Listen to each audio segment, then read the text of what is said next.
রাজবাড়ি জ্বালায় কি বেদনাদায়ক ঘটনা ঘটলো।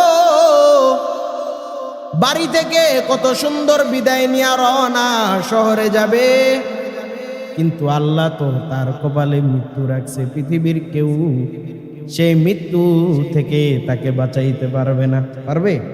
আয় হায়, দেখে চোখের পানি পর্যন্ত আটকা রাখতে পারলাম না। বাস যখন নদীতে পড়ে যায়, কিছু মানুষ ওই জায়গা থেকে ভেসে উঠতেছে, বাকি সব মানুষ কবরে চলে গেল, পানির নিচে চলে গেল। তাদেরকে আল্লাহ পাক রব্বুল আলামিন এভাবে মৃত্যু রাখছেন, এর জন্য তাদের মৃত্যু হয়ে গেছে। এর জন্য বলি মুসলমান নবীর আশিক, মৃত্যু হবে কোনো সন্দেহ নাই। মৃত্যুর আগে নিজের জীবনের সব সামানা গুছায় নাও। মৃত্যুর আগে জীবনের সব সামানা যদি গুছায় না নাও, কবরে হাসরে পুলসিরাতে কিভাবে মালিকের দরজা থেকে বাঁচবা? এর জন্য বলি নবীর আশিক, জীবনকে যদি সুন্দর বানাও, মৃত্যুর আগে সিদ্ধান্ত নিয়া জীবনের সব কাজগুলোকে গুছায় নাও। এ মুসলমান নবীর আশিক, মৃত্যুর আগ মুহূর্তে এই মৃত্যুকে সাহাবায়ে কেরাম রাদিয়াল্লাহু তাআলা আনহু কি পরিমাণ ভয় পাইতেন। হযরতে আবু বকর রাদিয়াল্লাহু তাআলা আনহু, হযরতে উমর রাদিয়াল্লাহু তাআলা আনহু জান্নাতের সার্টিফিকেট পাওয়া সাহাবী, কিন্তু মৃত্যুর জন্য মাঝে মধ্যে কান্না করতেন।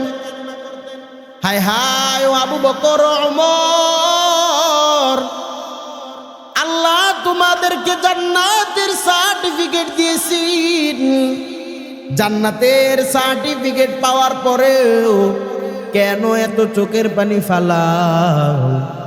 আবু বকর ডাক দিয়া বলে, আমার মৃত্যু কখন হবে আমি জানি না, তবে আমি চাই আমার মৃত্যু হওয়ার আগেই আমি আমার জীবনকে গুছায় নেই। এর জন্য সেই দৌলতিয়ার ঘটনা থেকে আমাদেরকে শিক্ষা নিতে হবে। আল্লাহ কার মৃত্যু কখন দেয় আমিও জানি না, তুমিও জানো না। এই যে একজন মানুষকে সাংবাদিক জিজ্ঞাসা করলো, ও ভাই, তুমি এখানে কেন কান্না করো? ওই সাংবাদিক চোখের পানি ফালায়া ফালায়া কান্দে, আমি অনেকবার আমার স্ত্রীকে না করেছি, তুমি আমার সাথে এখন শহরে যাওয়া লাগবে না, কিন্তু স্ত্রী আমাকে অনেক বেশি ভালোবাসে, এর জন্য আমার সাথে শহরে রওনা হয়ে গেল। আজ আমি আমার স্ত্রী ও ছেলে সন্তানদেরকে হারায়া ফেললাম। এই যে একজন পুরুষের কান্না, স্ত্রী নাই, সন্তান নাই, দুনিয়া থেকে বিদায় হয়ে চলে গেল। ও মুসলমান নবীর আশিকের দল, এভাবে একদিন আমিও চলে যাব, তুমিও চলে যাবে, তোমার মা চলে যাবে, তোমার বাবা চলে যাবি, যেই কোনো টাইমে যেই কোনো কেউ দুনিয়া থেকে বিদায় হয়ে যাবে। এর জন্য বলি নবীর আশিক, একটু নিজের জীবনটাকে মৃত্যুর আগে গুছায় নাও, মৃত্যুর আগে জীবনটাকে সাজায় নাও, মৃত্যুর আগে কবরের সামানাগুলো গুছায় নাও, আখেরাতের সামানাগুলো গুছায় নাও।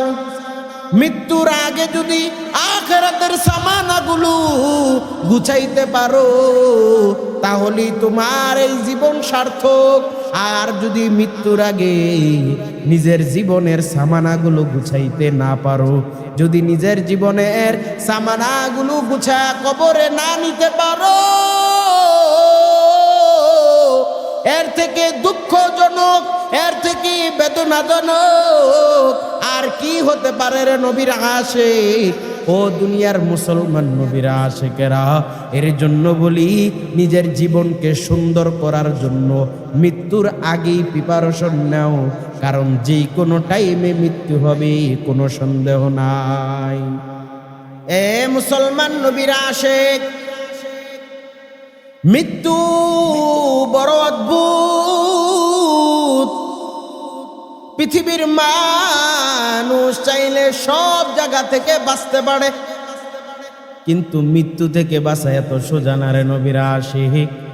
এ মুসলমান নবীরা আশিক, যদি তুমি বড় একটা বিল্ডিং বানাও, ওই বিল্ডিং এর মধ্যে আরো একটা বিল্ডিং বানাও, ওই বিল্ডিং এর মধ্যে আরো একটা বিল্ডিং বানাও, অনেকগুলো বিল্ডিং এর মধ্যে তুমি আবদ্ধ হইয়া ছোট একটা রুমের মধ্যে গেলা, তুমি চিন্তা করলা আমার এখন চারপাশটা আবদ্ধ করা, আমার কাছে হয়তো আজরাইল আসবে না। এ নবীর আশিক, মনে রাখবা করোনার সময় তোমাদের ইতিহাস মনে নাই? ওই করোনার সময় মানুষ কত কিছু করলো, কত সিকিউরিটি দেওয়া জায়গার মধ্যে গেল, কত বিল্ডিং এর মধ্যে গেল, কত ধরনের সেফটি নিল, কিন্তু আমার আল্লাহ মৃত্যু লিখেছে ওই জায়গার মধ্যে মৃত্যু হইছে এমন আছে না নাই? এর জন্য বলি মৃত্যু থেকে বাঁচার থেকে মৃত্যুর আগে নিজের জীবনকে সাজায় নেওয়া উচিত। কি বলে? মৃত্যুর আগে নিজের জীবনকে সাজায় নেওয়া উচিত। জীবনকে সুন্দর করে সুন্দর আমল দিয়ে সাজায়া এরপরে দুনিয়া থেকে যাওয়া উচিত। যদি নিজের জীবনকে সুন্দর করে না সাজান, যদি নিজের জীবনকে সুন্দর করে না সাজাইয়া ওই অন্ধকার কবরে যান, ওই অন্ধকার কবরে গেলে আপনাকে ফেরেশতারা প্রশ্ন করলে কি জবাব দিবেন? ফেরেশতারা প্রশ্ন করলে জবাব কি দিবেন? এর জন্য বলি দুনিয়া থেকে বিদায় হওয়ার আগেই নিজের জীবনকে সাজায়া, এর জন্য মুসলমান নবীরা আসে, যদি নিজের জীবনকে গুছায়া কবরে না যাইতে পারো, কবরে আল্লাহ যখন ফেরেশতা পাঠায় দিবেন, ও ফেরেশতা যাও, কবরে গিয়া যখন প্রশ্ন করবে মান রব্বুকা ওয়া মা দীনুকা, তোমাকে যখন একের পর এক প্রশ্ন করবে কি জবাব দিবা? কোনো জবাব নাই। জবাব যদি ওই কবরে না দিতে পারো, জবাব যদি ওই কবরের মধ্যে না দিতে পারো, একবার চিন্তা করে দেখো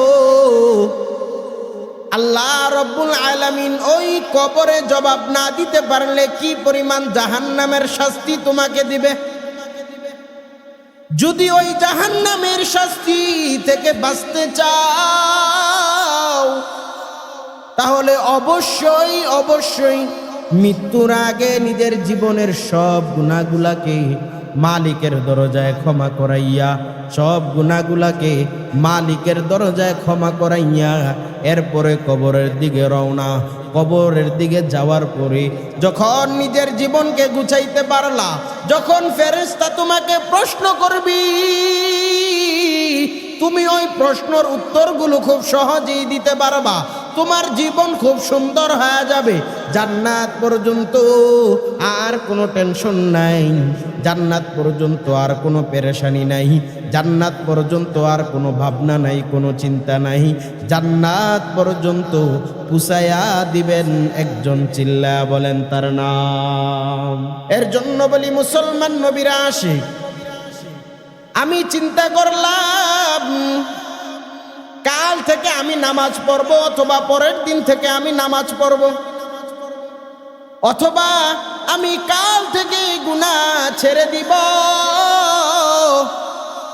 অথবা আমি আগামী সপ্তাহ থেকে রোজা রাখবো।